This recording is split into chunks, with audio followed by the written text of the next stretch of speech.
Union के यहाँ पे आए और कई ऑटो वाले आए हैं समस्या लेके अपनी आपका कहेंगे। परिश्रम एक आंदोलन है। परिश्रम जो है ये वॉइस ऑफ हार्ड वर्कर, ये मेहनत कश लोगों की एक आवाज़ है और उसी की आवाज़ जो है धड़क कामगार यूनियन। अभिजीत राणे मेरे छोटे भाई जो हैं वो लोगों की पीड़ा को देखते हैं, सुनते हैं, इसके बाद उनकी लड़ाई लड़ने के लिए कोई भी स्तर हो वहाँ जा कर के कोशिश करते हैं कि इनकी समस्या दूर हो। इसीलिए इतना हमारे भाई जो आज चालक हैं, अभी मेरे ख्याल से 1 महीना हुआ अखिलेश जी, मैंने ज़्यादा नहीं एक 500 ऑटो ड्राइवर को 1 महीने का किट NGO संस्था थी उसके माध्यम से दिया। मैंने सरकार को पत्र लिखा, गवर्नर को पत्र लिखा, अभी सेंट्रल गवर्नमेंट को लिखा हूँ। उसमें मैंने तय किया कि 1500 रुपये में एक ऑटो रिक्शा ड्राइवर जो है अपने खर्चे कैसे चला सकता है। मैंने उसमें लिखा कि मुख्यमंत्री जी को, आदरणीय उद्धव जी ठाकरे, आप अपने एक ड्राइवर को 1500 दो महीने का, उसको बोलो खाना खवाओ। जवाब क्या मिला वहाँ से परिवहन मंत्री का कि ऑटो रिक्शा और टैक्सी चलाने की छूट है। चलाने की छूट है ना, पैसेंजर कहाँ है? पैसेंजर बैठेगा तो पैसा मिलेगा ना। और कितना दे रहे तो 1500 रुपया। मजाक मत उड़ाओ इनका। अभी कई ऑटो रिक्शा के ड्राइवर, कई लोगों ने कहा है, संस्था ने, मेरी अभिजीत राणे जी से बात हुई है कि हम सरकार अगर इतनी भिखारी हो गई है तो हम उस सरकार को ऑटो रिक्शा वाले ले जाके मुख्यमंत्री निधि में पैसा डालेंगे 15, हम रात दिन चलाएंगे, ये ले लो पैसा। उसमें मैंने लिखा है कि 5000 मिनिमम। अच्छा, तुम बैनर लगा रहे हो, तुम्हारे कोई पार्टी कार्यकर्ता क्या गाइड करेंगे? क्या गाइड करो भाई? RTO के पास हर ड्राइवर का एड्रेस है। RTO जो है, जितने गाड़ी का लाइसेंस है, जितना सब है वो। अब ऑटो के ड्राइवर को, टैक्सी वाले ड्राइवर को बैंक अकाउंट है, बैंक अकाउंट डाल दो पैसा। मिनिमम 15,000 रुपये, चाहे ऑटो रिक्शा का ड्राइवर हो, चाहे टैक्सी ड्राइवर हो, इवन चाहे ट्रक का ड्राइवर हो, टेम्पो का ड्राइवर हो। जब उसको कोई साधन मिलेगा तब तो जाएगा ना। तो एक लड़ाई लड़ी जा रही। आज तो मैं उस पर मैं बात करके करूँगा। और हमारे पास जितना धड़क, नाम सुनते ही धड़क जाते हैं लोग, ये सरकार को धड़कना पड़ेगा। और ये ऑटो रिक्शा वालों का या टैक्सी वालों का या जो भी पीड़ित लोग हैं, इनको हम सब कोरोना का पालना, सब डरे हैं, सबकी जान है। लोग डर के मारे पिछली बार ऑटो रिक्शा में भाग गए उत्तर प्रदेश, सिर्फ जान बचाने के लिए। किन परिस्थितियों में गए हैं। तो मैं तो धन्यवाद देना चाहूँगा और पूरा साथ देना चाहूँगा कि अगर 5-10 दिन में समय देंगे, हालांकि मुख्यमंत्री जी से जितने जोर से बोल सकते हैं हम उतनी जोर से नहीं बोल सकते, लेकिन बोलने के लिए इनको आगे करेंगे, बाकी हम लोग साथ में रहेंगे। अगर नहीं दिया तो हम कहेंगे जैसे तुम गाड़ी चला रहे हो वैसे अभी ऑटो रिक्शा वाले रख लो। तुम क्यों गाड़ी चला रहे हो?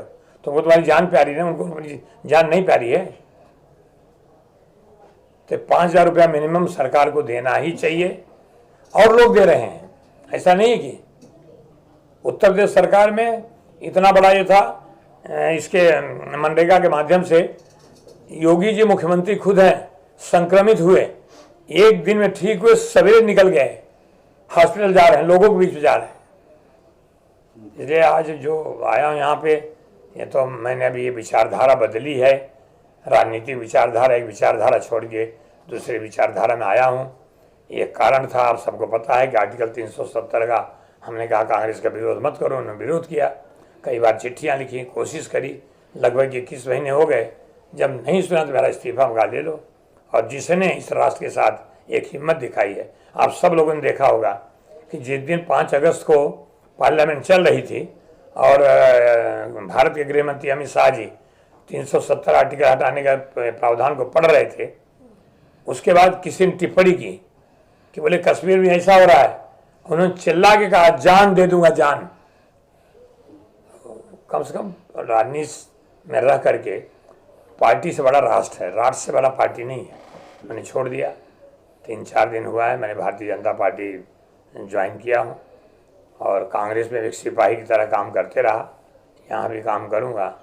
और धड़क कामगार यूनियन और हमारा भाई जो है, इनकी पूरी टीम को मैं इनके साथ चल के जहाँ भी जब भी, इसके पहले हुआ है, मेरे लिए दल माने नहीं था, मेरे लिए लगता था कि पीड़ित लोगों को जिनका दर्द है, जिनका दुख, उसके लिए अभिजीत राणे अपनी यूनियन के माध्यम से हर जगह लड़ाई लड़ रहे हैं, उस लड़ाई में शामिल हूँ। इसलिए सर आज भी आपको भैया ही कहते, सब लोग छोटा है बड़ा हो सब भैया कहते। हाँ भैया इतना बढ़िया शब्द है जी सर। कि अब क्या बताऊँ। भाई आगे आते हैं, बड़े उनके लिए ये हो गया, बड़े भाई आगे हमारे पास। हाँ नहीं, वो तो है, उसका मुझे, मैं परिश्रम आंदोलन के माध्यम से चला, मैंने हमेशा प्रायोरिटी रखी। और बाकी यहाँ महाराष्ट्र के तो लोग अपने है ही हैं। मैंने अभी एक जगह पर कहा, वो अपना सुनील राणे आमदार था वहाँ बोरीवली में, मैंने कहा उनसे, हमने कहा कि अगर महाराष्ट्र की अस्मिता की जरूरत पड़ी तो हम जो उत्तर भारतीय लोग हैं, हम नमक खाते हैं यहाँ का, इस धरती की अस्मिता की जरूरत पड़ेगी तो पहली लाइन में अगर खून देना पड़ेगा तो पहली लाइन में उत्तर भारतीय खड़ा रहेगा। हम लोग मतलब ये हमारे महाराष्ट्र के प्रति है। लेकिन अब कुछ लोग हैं जो भैया को अलग ढंग से समझते हैं, तो उनको समझाने वाले हैं। मैं ये भी कहा वहाँ पे कि उत्तर भारतीय समाज मेहनत कश है, ये बागी हो सकता है, बेईमान नहीं हो सकता। सर, जिस तरह के हमने कार्यक्रम आज देखे, काफ़ी रिक्शा वाले हैं और हमने काफ़ी रिक्शा वाले के इंटरव्यू भी किए, उनमें उनकी एक समस्या ऐसी है कि हम गाड़ी से चल रहे तो फाइन मार रहे, रोड पे गाड़ी खड़ी है तो फाइन मार रहे, गाड़ी में 2 पैसेंजर के ऊपर हम बिठा नहीं रहे तो भी फाइन मार रहे। तो वही उम्मीद लेके आपके पास आए सोल्यूशन के लिए, तो कैसा सोल्यूशन मिलेगा आपको? आरटी की मनमानी चल रही है। नहीं, निश्चित तौर पर हमारे पिता तुल्य कृपाशंकर सिंह जी, जो हमेशा ही हमारे पिछले 20 साल के करियर में एक वडीलधारी का हमेशा ही रोल लिए हैं। आज मुंबई शहर में लगभग 40,000 से अधिक रिक्शा चालक मालक, ये धड़क ऑटो रिक्शा चालक मालक यूनियन के सदस्य हैं। और महाराष्ट्र शासन ने एक यूनिवर्सल निर्णय किया था कि रिक्शा में पूरे महाराष्ट्र में 2 ही पैसेंजर्स को अलाउ किया है। हमारी बहुत सी कमिटियाँ बनी, उसमें टास्क फोर्स बनी रिक्शा चालकों के लिए। उसमें ऐसा बताया गया कि भले वो रूल बनाया है मगर हमने किसी पे चार्ज मारा नहीं है, मगर पिछले 1.5-2 महीने से 2 पैसेंजर्स के आगे अगर जाते हैं तो स्ट्रेट आरटीओ वाला वो रिक्शा वाले का फ़ोटो लेता है और उस पर चार्ज मारते। तो उस पर हम तीव्र आंदोलन, ऐसे बहुत से मुद्दे हैं। आज बहुत से रिक्शा वाले यहाँ पर आए। हम आज बहुत दिनों के बाद हमारे पिता तुल्य कृपाशंकर सिंह जी एक्टिवली सभी चीज़ों में अभी इन्वॉल्व हो रहे हैं। और ख़ास करके हमारे साथ जुड़े हुए 40,000 मेंबर्स में से लगभग 30,000 से ज़्यादा उत्तर भारतीय हैं। और मुझे विश्वास है कि कृपाशंकर सिंह, ये नाम में ही बहुत बड़ा क्रेज़ है, वो एक विश्वास है। और मुझे लगता है कि आने वाले समय में मुंबई में रिक्शा वाले हो, हाथ पर काम करने वाले जो कामगार हैं, उनको हमें, उनके लिए जो हमें लड़ाई लड़नी है, उसमें कृपाशंकर सिंह जी पूरी तरीके से एक पिता तुल्य तरीके से हमारे पीछे रहेंगे। आज उनका यहाँ पर हम सत्कार, स्वागत, और 2 दिन पहले ही उन्होंने महाराष्ट्र के पूर्व मुख्यमंत्री देवेंद्र जी के उपस्थिति में भारतीय जनता पार्टी में वो शामिल हुए। Party is a part, but हमारे लिए वो पिता तुल्य है और हमें वो हमेशा मोटिवेट करते हैं। तो आज हमें एक छोटा सा मौका मिला है उनको सम्मानित करने का।